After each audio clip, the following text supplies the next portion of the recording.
This cannot be life right now. My mouth wrote a lot of checks that my ass cannot cash before the season.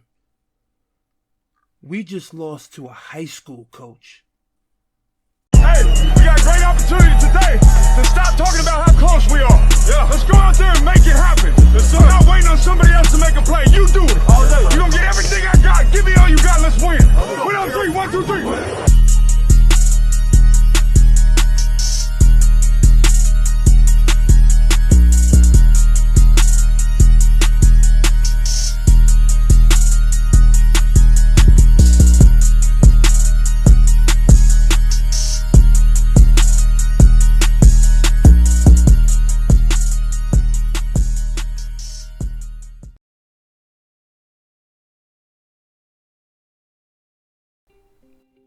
Alright, Nation, welcome to the Jersey Raider podcast.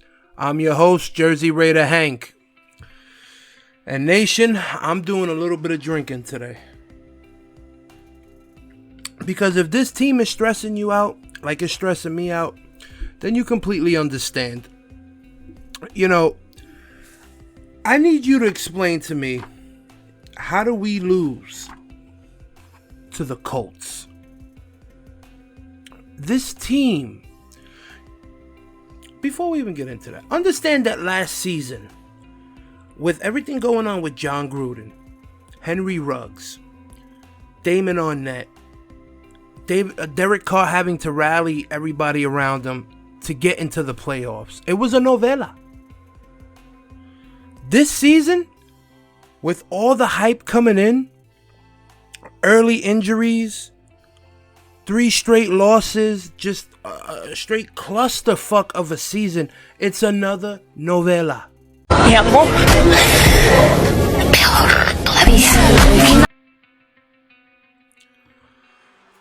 just don't understand it. It seems like the players and this coaching staff somehow each week come up with a way just to torture us as fans.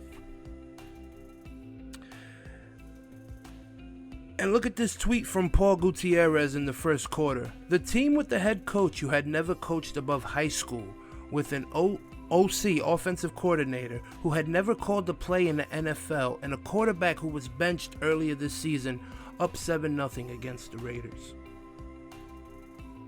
Yeah. Jeff Saturday was on ESPN, guys, last week. That was his job. You mean to tell me this guy can come in off the street and beat us? Unbelievable. Josh McDaniels, you're horrible, bro. You're horrible. Our offensive line got no push when it came to running the ball. Josh Jacobs, every time he got the ball, he was stopped right at the line of scrimmage. Sorry, my lisp is acting up today. I'm very upset and I'm a little drunk. But anyway.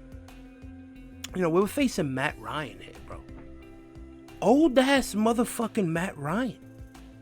This guy went 21 of 28 for 222 and a touchdown with a 109 passer rating. And worst of all, we gave up a 40-yard run to this guy. And he rushes it in for a touchdown. The guy is slow as shit. And we give up a 40-yard run to him. Unbelievable.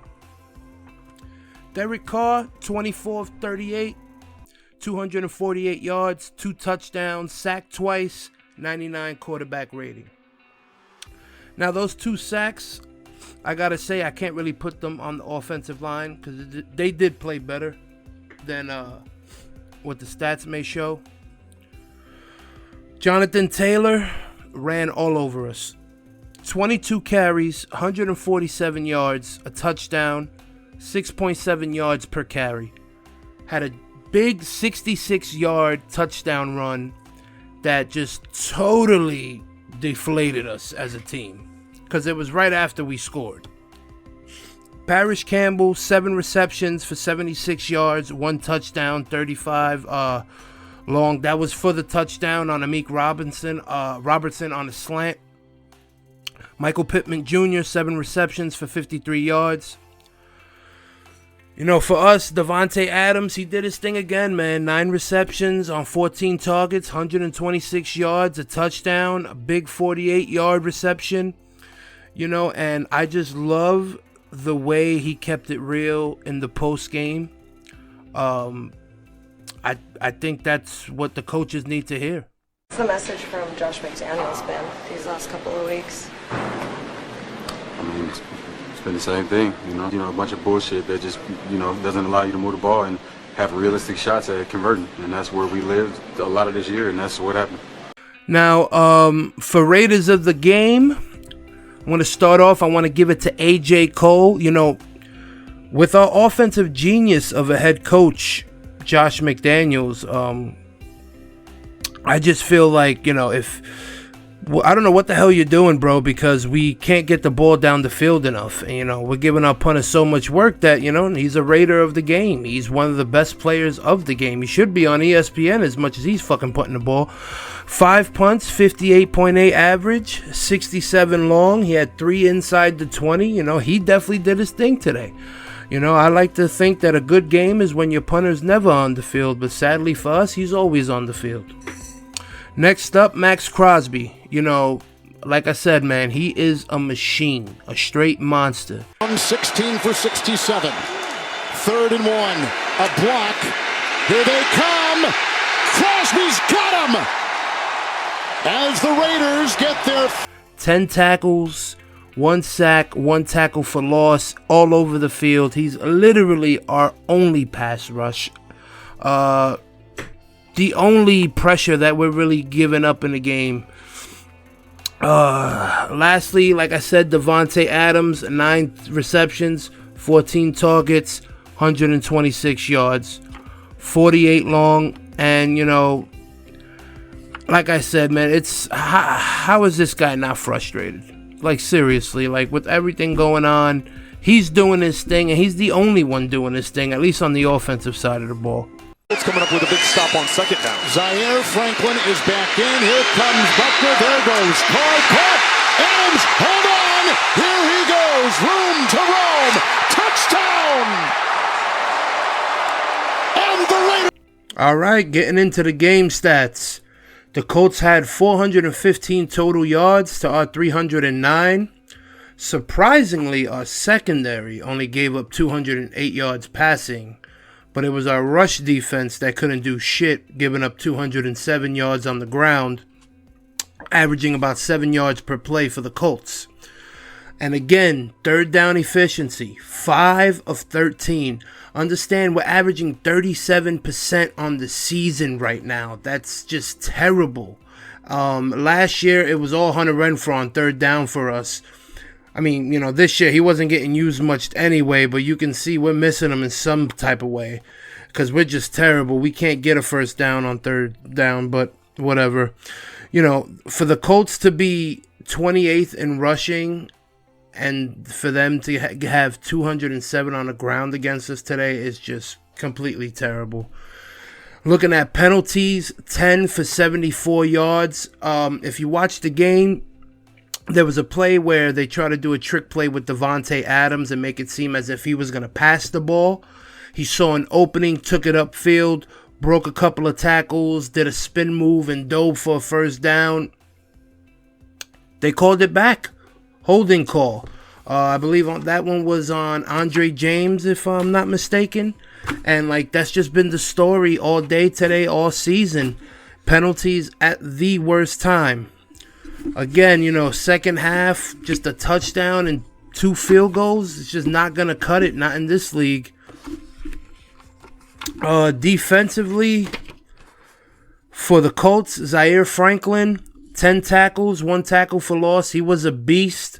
He stopped Josh Jacobs so many times right at the line in this game. Grover Stewart really just completely dominated. 4 tackles, a sack, 2 tackles for loss, and he was pushing our line back the entire game. For us, Max Crosby, like I mentioned before, 10 tackles and a sack. Sam Webb played a great game, especially in the first half, not so much in the second half. 8 tackles, 1 forced fumble, 2 passes deflected. Amik Robinson, 3 tackles, 1 forced fumble, and 1 pass deflected, but he did give up that big touchdown to Parrish, and that was later on in the game, and that pretty much sealed it for the Colts after that. Now at this point, guys, the playoffs aren't even on your mind. The season has crumbled, and the only thing we can really do is to try to keep this team together, even though I'm sure a lot of people are going to be gone next season. As a fan, you can't possibly tell me Coach McDaniels deserves next season. He's completely lost the locker room already. And, just with the team, the fans, and hell, the rest of the coaching staff themselves, it's just frustration.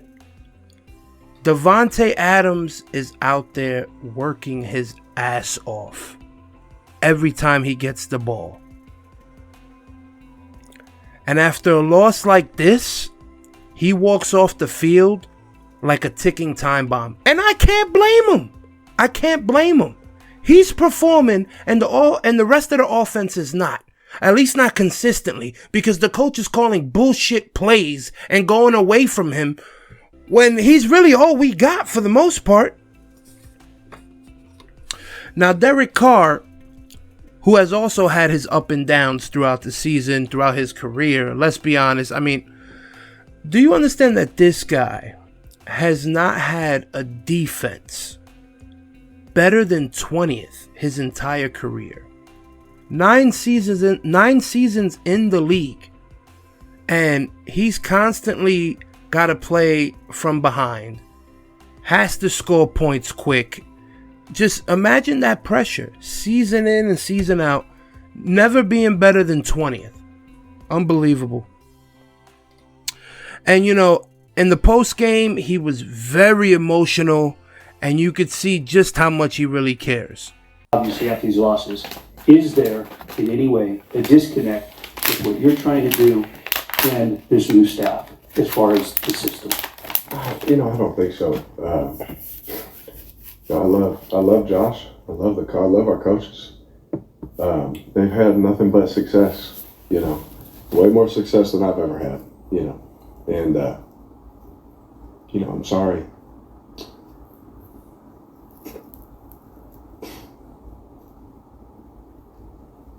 Derek, sorry. To finish that, sorry for being emotional. I'm just pissed off about some of the things, that a lot of us try and do just to practice what we put our bodies through just to sleep at night.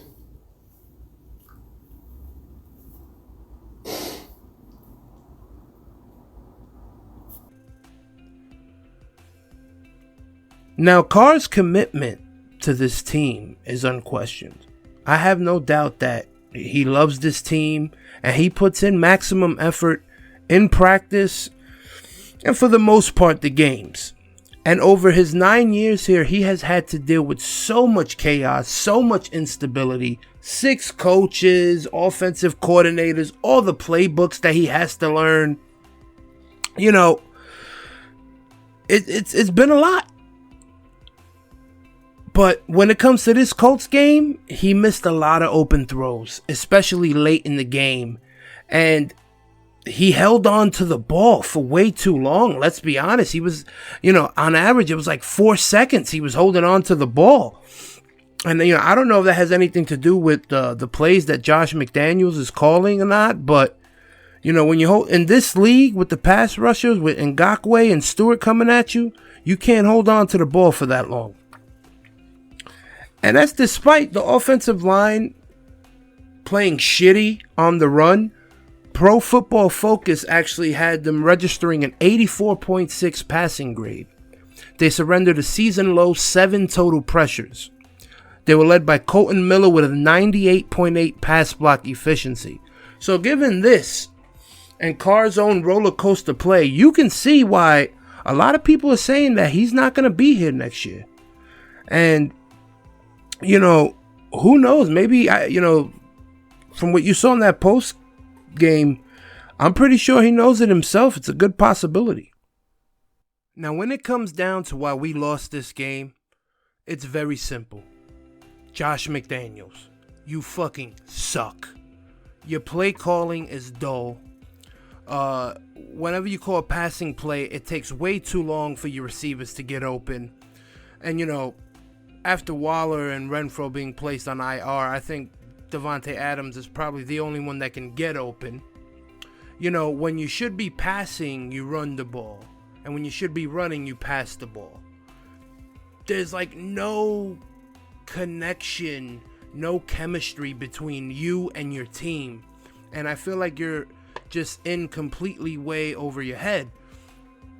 You know, 8 games left on the season. We would have to take 7 of those to have a chance to get into the playoffs. And if we're being realistic, there's zero hope of that happening. Mark Davis needs to wake up and fire you. You just can't cut it as a head coach. You know, like I said in the first episode, it's very easy to come off as an offensive guru when you're working in between Tom Brady and Bill Belichick. You got all these weapons, or at least you had all these weapons, and you just can't do anything with them. You know, until we start winning games, me personally, I'm not buying any fucking jerseys, no hats, and believe me, I'm bald, so I'm always buying hats. I'm not going to any games, and, you know, I'm just not going to spend any extra money on this team because they don't deserve it. We don't deserve the product that we're getting, and, you know, I feel like we should just start like some sort of petition and get Josh McDaniels out of there. Because until we get a new head coach, this team is not going to go far under his direction, in my opinion. Now, guys, the reality, we're 2-7. The next 8 weeks, all that's going to do is just to see if our team can stay together, not make the playoffs. And hopefully we don't continue to lose in embarrassing fashion and continue to lose to teams that we should be beating. Despite optimism being at an all-time low right now, I'm still going to be here to go over anything Raiders and support our team. Now that's all the silver and black chat you're going to get from me today. Be on the lookout for a pregame video for this upcoming week against the Broncos. Please, if you enjoyed today's video, like it. Talk your shit in the comments. Let me know what you think. And if you can, subscribe to the channel. Thanks again, nation. I'll see you. Hey, we got a great opportunity today